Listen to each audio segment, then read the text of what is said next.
समर्पण का भाव अर्पण करके उनसे आशीर्वाद लेते हैं। गुरु पूर्णिमा का दिन बहुत ही महत्वपूर्ण है। हम अपने सदगुरुदेव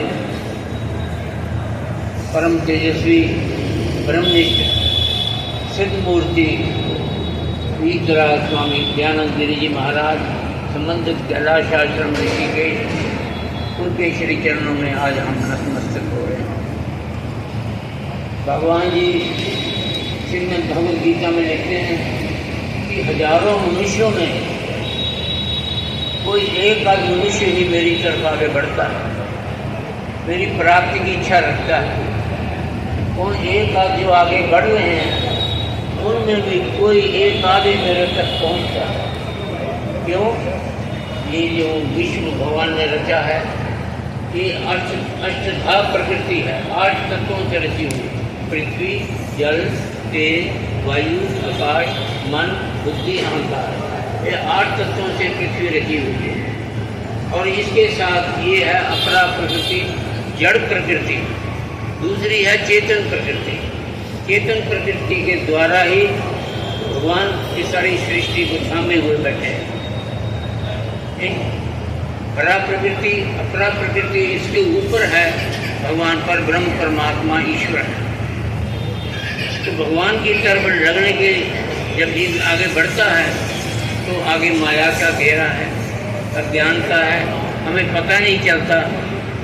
तो सद्गुरुदेव हमारे को अपने आप को समझने के लिए, इस विश्व को समझने के लिए और प्रकृति को समझने के लिए वो हमारे को दिव्य दृष्टि प्रदान करते हैं।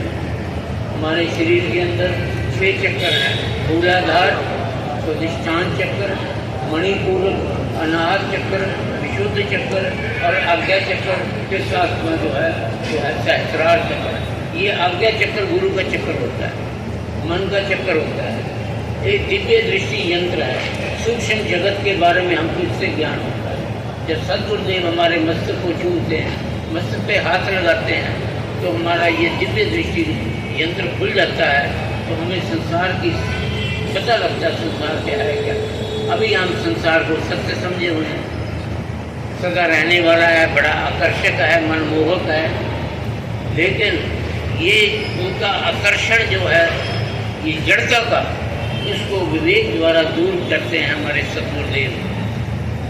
हमें वास्तविकता पता लगना चाहिए कि संसार है क्या। संसार श्रीमद् भगवद गीता में बतलाया गया अनित्यम असुखम। ये संसार जो है अनित्य है, असुख है। दुखालय अशाश्वतम, दुखों का घर है। फिर क्या करें? भगवान कहते हैं तो सद्गुरुओं की शरण में जा, तो कर उनकी सेवा, तो सीख उनसे राज। तो ये पता लग जाएगा तेरे को कि संसार वास्तव में है क्या। अभी आकर्षण बहुत है संसार का, उधर ही मन बार उधर ही भागता है। तो हम अपने आध्यात्मिक मार्ग पे, परमात्मा के ऊपर बढ़ने के मार्ग के ऊपर, सत्य के मार्ग के ऊपर बढ़ने के ऊपर हम वहाँ रुकावट आ जाते हैं। तो विवेक की दृष्टि से हम निर्णय कर जाते हैं कि सत्य क्या है, असत्य क्या है। कितने कीट पतंग, पशु पक्षी, कितने असंख्य जीव हैं और हमारे को भगवान ने विशेष रचना बना करके भेजा है। हमारे अंदर विशेष बुद्धि है, उनके अंदर सामान्य बुद्धि है। तो विशेष बुद्धि से जब हम धर्म कर्म करते हैं तब सद्गुरुदेव की प्रेरणा से हम भगवान की तरफ आगे बढ़ते हैं।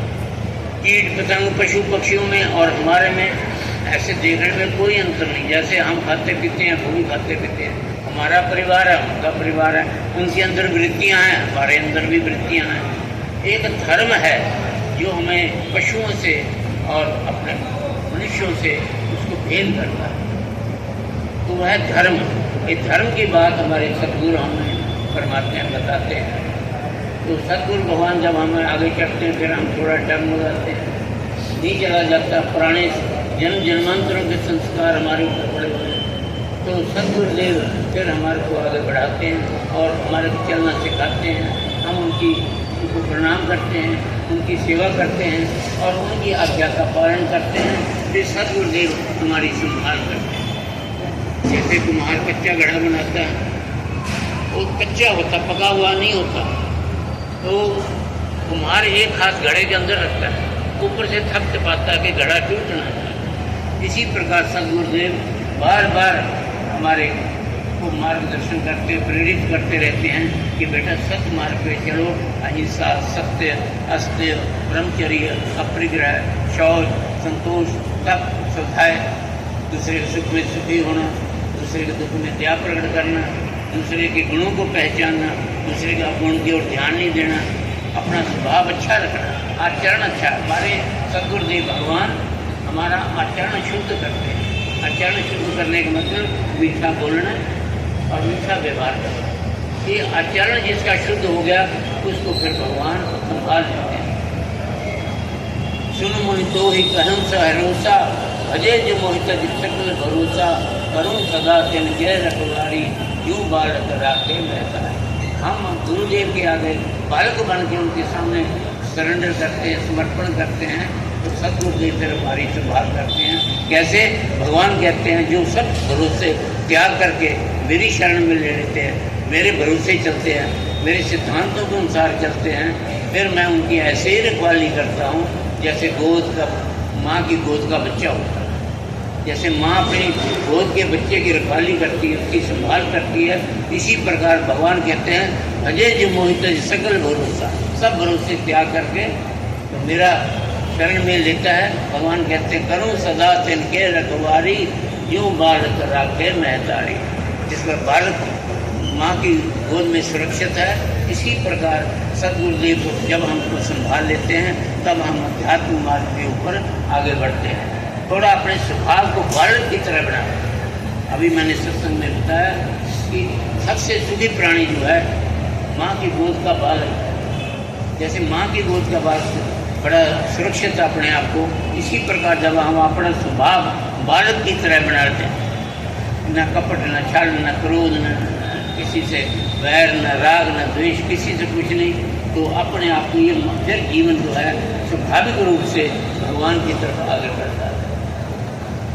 तो गुरु द्रोणाचार्य अपने शिष्य कौरव पांडवों को साथ लेकर के उनको धनुर्विद्या सिखाई उनको, और उनको बोला, परीक्षा ली उनकी, एक एक को बुलाया कि वृक्ष के ऊपर हमने वो पक्षी डाल रखा है, आपने उसका निशाना लगाना है। एक एक को बुला करके उनको कहा, सबको बुलाते, लेकिन तीर तब छोड़ना जब मैं कहूँगा।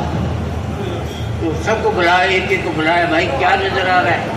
गुरुदेव ने तो पक्षी बांध रखा है, टारगेट दिया कि पक्षी की आंख में निशाना लगाना है। तो सबको बुला के पूछते, जब निशाना लगाने लगते क्या नजर आता है? महाराज सबको नजर आ रहा है, आकाश में नजर आ रहा है, वृक्ष भी नजर आ रहा है, पौधे फूल फल सब नजर आ रहे हैं। बोले तुम तीर न चलाना। सबको बुलाया एक एक करके, सब यही कहते रहे वो नजर आ रहा है, हमारे को वो नजर आ रहा है। गुरुदेव ने टारगेट दिया, पक्षी की आंख में निशाना लगाना है। फिर अर्जुन की बारी आई, अर्जुन को कहा, अर्जुन लगाओ निशाना, जो मैंने आपको लक्ष्य दिया है वो उसका निशाना लगाओ। अर्जुन ने निशाना लगाया, पक्षी की आंख का निशाना था। अर्जुन को पूछा, अर्जुन क्या नजर आ रहा तेरे को? बोले गुरुदेव आपने हमें लक्ष्य दिया है, आपने टारगेट दिया है, आपने बताया कि पक्षी की आंख में तीर मारना है, मुझे तो वही एक आंख ही दिखाई दे रही है और मुझे कुछ दिखाई नहीं दे रहा। बोले तो ठीक है, रख नीचे। तो ऐसे सदगुरुदेव हमें लक्ष्य देते हैं। जीवन के अंदर हम भटक रहे हैं, इधर उधर हो रहे हैं, उधर जा रहे हैं, उधर जा रहे हैं, तो हमें पता नहीं लगा, कोई कहीं खींच कर ले जा रहा है, कोई कहीं खींच कर ले जा रहा है। तो सदगुरुदेव बताते हैं कि भाई आपका लक्ष्य है, अपने आप को पहचानो। सदगुरुदेव परमहंस वीतराग परम तेजस्वी स्वामी दयानंद गिरि जी महाराज हमारे को अपने जीवन का लक्ष्य बताते हैं कि बेटा संसार में आए, बड़ा देश दुर्लभ है मनुष्य जन्म, और समय बहुत द्रुत गति से जा रहा है। अपने आप को पहचानो, संसार के काम भी करते रहो, लेकिन अपना जो है लक्ष्य को पहचान करके चलो। घर में खाओ पियो कूदो नाचो कुछ करो, लेकिन अपने लक्ष्य को ना भूलो कि मेरा लक्ष्य है ईश्वर प्राप्ति। कंपास लगाता है हवाई जहाज के अंदर, उसकी सुई हमेशा ही उत्तर दिशा को दर्शाती है। हवाई जहाज चाहे उत्तर में जाए, पश्चिम में जाए, दक्षिण में जाए, कहीं जाए, वो सुई बताती है कि उत्तर दिशा इधर है। तो जब एक दिशा पायलट को पता लगे कि उत्तर इधर है, वो बाकी समझ जाता है। तो इसी प्रकार हमारा जो जीवन में खाना पीना व्यवहार है, जो करना, ये तो हमारा बना हुआ है, लेकिन हमारे जीवन के अंदर एक लक्ष्य होना चाहिए। वो सदगुरुदेव हमें लक्ष्य की ओर बढ़ाते हैं कि भाई मनुष्य जन्म मिला है, कहीं हाथ से भाग ना जाए, निकल ना जाए, अपने मनुष्य जन्म को सफल कर लो। भजन कीर्तन सिमरन जो कुछ भी आपसे तप वगैरह जो कुछ भी होता है उसको करो, अपने लक्ष्य के ऊपर दृष्टि रखो। घर गृहस्थी भी चलाते रहो, अपने घर के दुकानों के ऑफिस के काम जो वो भी करते रहो, लेकिन अपनी दृष्टि रखो लक्ष्य की ओर। तो ऐसा जब ये रखता है तो भगवान की तरफ ये बढ़ता है। इसके लिए नियम होते हैं जो श्रीमद् भगवद गीता में आता है, यत इच्छन्तो ब्रह्मचर्यम चरन्ति। जो भगवान की ओर बढ़ना चाहता है, जो सत्य की ओर बढ़ना चाहता है, जो अपने जीवन के अंदर अपने जीवन को सफल करना चाहता है, जो सच्चाई के ऊपर बढ़ना चाहता है, जो जीवन भर निरोग रहना चाहता है, उसको चाहिए यथ इच्छन्तो ब्रह्मचर्यम चरन्ति। ब्रह्मचर्य का पालन करो। बच्चे हो गए, बड़े हो गए, अब संतान की इच्छा नहीं है, तो अपने जो अनमोल शक्ति है अंदर ब्रह्मचर्य की, उसके ऊपर संयम करो, उसके ऊपर कंट्रोल करो। और अपना जब ऐसे चलेंगे, भगवान कहते हैं जब आप ब्रह्मचारी व्रते स्थिता, जब ब्रह्मचारी व्रत में जीव स्थित हो जाता है, फिर वो अपने शरीर को भी निरोग रखेगा, अपने परिवार को अच्छी तरह चलाएगा, समाज को अच्छी तरह चलाएगा, देश को अच्छी तरह चलाएगा और अपने टारगेट की ओर बढ़ता रहेगा। सदगुरुदेव उसे सदा प्रेरित करते रहेंगे। तो ये एक बताया आपको, बालक की तरह निर्मल होकर के, निर्मल मन सो मोहि पाव, मोहे कपड़ चल छिद्र लगा। निर्मल मन जन सो मोहि पावा, मोहे कपड़ चल छिद्र लगा। बालक की तरह निर्मल होकर के मासूम वहाँ होशियारी चला के इधर उधर की बात कुछ नहीं चलती, भगवान की तरफ चल रहा है, भोले भाव सौम्य रूप होकर के अपने चलते रहो। तो इस प्रकार जब हम जीवन चलते हैं तो सदगुरुदेव हमारे पग पग पे हमारी रक्षा करते हैं। जिन जिन के अपने अपने गुरु महाराज, हम उनको प्रणाम करते हैं और अपने सदगुरुदेव भगवान का तो कहना उनको तो हमारा सदा ही नमन है। ऐसे सदगुरुओं का मिलना बहुत कठिन है। सदगुरु की महिमा अनंत, अनंत किया उपकार, लोचन अनंत उघाड़या अनंत दिखावनहार। सदगुरु की महिमा अनंत, अनंत किया उपकार, लोचन अनंत उघाड़या अनंत दिखावनहार। सदगुरु हमें दिव्य दृष्टि प्रदान करते हैं, अपने आप को देखने के लिए, प्रकृति को देखने के लिए, जगत को देखने के लिए, ईश्वर को देखने के लिए हमें वो दिव्य दृष्टि प्रदान करती है। तब जब हम अपने पुरुषार्थ के साथ आगे बढ़ते हैं। हिम्मत तो खुद करनी पड़ती है। अलार्म लगा दिया आपने सवेरे 4 बजे का, घंटी बजी आपकी आँख खुल गई, लेकिन भाई ऊपर का जो चद्दर है वो तो खुद ही उतारनी पड़ेगी, उठना तो खुद ही पड़ेगा। सदगुरुदेव हमारे पीठ ठोक रहे हैं, हमारा हमें उत्साह दे रहे हैं, प्रोत्साहन दे रहे हैं, हमें आगे बढ़ाने के लिए हर पल प्रेरणा करते रहते हैं, बढ़ना आते हैं। तो अपना लक्ष्य की ओर बढ़ते रहो। लक्ष्य है हमारा ईश्वर प्राप्ति, ये मनुष्य जन्म हमारा सफल हो जाए। ये हाथ से गया तो भाई फिर गया, ये देव दुर्लभ मनुष्य शरीर है, बस इसको संभाल करो। घर के काम भी कर, चोरी छिपे थोड़ा समय बचा करके ईश्वर की ओर ध्यान दे कि हमारा ईश्वर है, वही हमारा सहारा है, वही परमात्मा है, हमने उसकी ओर बढ़ना है। मेरा कोई ना सहारा बिना तेरे, सदगुरुदेव भगवान हमारे। मेरा कोई ना सहारा बिना तेरे, सदगुरुदेव भगवान हमारे। ऐसे भगवान का सहारा लेके आगे बढ़ते हैं। ठीक है, घर में हमारी संपत्ति है, धन उदारत है, हमारा यौवन है, हर एक चीज़ हमारे पास है, लेकिन सहारा रखना उस ईश्वर का। कोई आपके ऊपर उपकार करे तो ये देखना कि मेरे गुरुदेव की कृपा हो रही है, मेरे भगवान की हो रही है। कोई हमारे को कुछ सहायता करे, कोई हमारा सहयोग करे, कोई हमारे को आगे बढ़ाए, तो हमारे धन प्राप्ति है, सब कुछ है, संपत्ति है। ये रखना कि हमारे सदगुरुदेव ही हमारे सर्वस्व में, उन्होंने मेरे को ये सब सुधार किया है। मैं इसका सदुपयोग करता हुआ अपने लोक भी सुधार और लोक भी सुधार। हम भगवान श्री सद्गुरुदेव भगवान के चरण में प्रार्थना करते हैं। ओम परब्रह्मणे विद्महे श्री गुरुदेवाय धीमहि तन्नो गुरुदेवा प्रचोदयात्। जो परब्रह्म परमात्मा को जानते हैं, हम श्री गुरुदेव महाराज को प्रणाम करते हैं।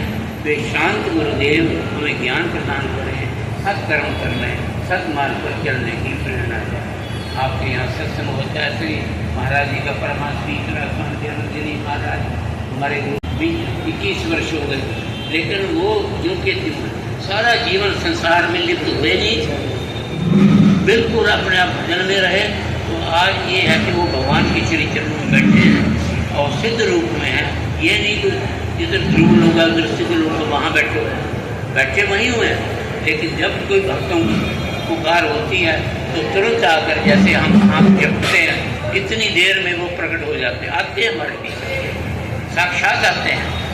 तो इस प्रकार हमारे गुरु हैं, हम उनके श्री चरणों में प्रार्थना करते हैं। गुरुदेव आप महान हैं, साक्षात भगवान हैं, सब जीवों का भला कर रहे हैं, ज्ञान अमृत वर्षा द्वारा सब जीवों को सत्य की राह दिखा रहे हैं। आपके श्री चरणों में हमारा आपकी कृपा दृष्टि, दया दृष्टि सदा हम पर, हमारे परिवार पर, बच्चों पर बरसते रहे।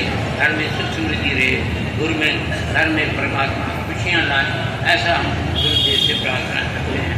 गुरुदेव आपके बताए हुए मार्ग पर चल के हम अपना कल्याण करते हैं। आपकी कृपा से हमें आत्म साक्षात्कार हो, परमात्मा का साक्षात्कार हो, जिससे मन के राग द्वेष दूर हो, मन की विषय वासना दूर हो, मन का अहंकार दूर हो और हृदय की गांठ खुले, कर्म संस्कार नष्ट हों। हे प्रभु, आप जी द्वारा दिखाए गए मार्ग पर चल के हम अपना